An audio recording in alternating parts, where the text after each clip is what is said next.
कल अपने power star Pawan Singh ने लाइव आया था। हालांकि ये वीडियो बनाने में हमको थोड़ी लेट हुई है, लेकिन इसके लिए मैं सॉरी भी बोलता हूँ। तो पहले इस वीडियो को पूरी डिटेल से जानते। तो देखिए, कल पावर स्टार पवन सिंह अपने फार्म हाउस यानी लखनऊ में मतलब लाइव आए थे, मतलब एक होटल में रुके हुए थे।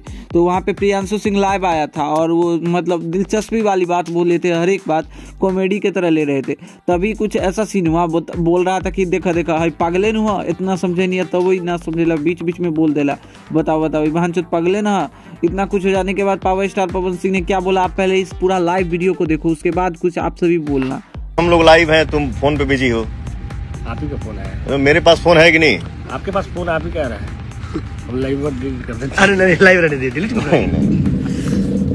सारे लोग जुड़े हुए हैं। आवा था कल परसों एगो गाना आई एंगल म्यूजिक से और एकरे बाद बड़ा बात बहुत भाइयों का कमेंट आ रहा है कि काला ओढ़नी गाना अब से अपने पावर स्टार पवन सिंह का एक से बढ़ के एक प्रोजेक्ट आने वाली है। बाकी क्या कुछ कहना है ये भी अपना राय जरूर दीजिएगा। मिलते हैं आप सभी से।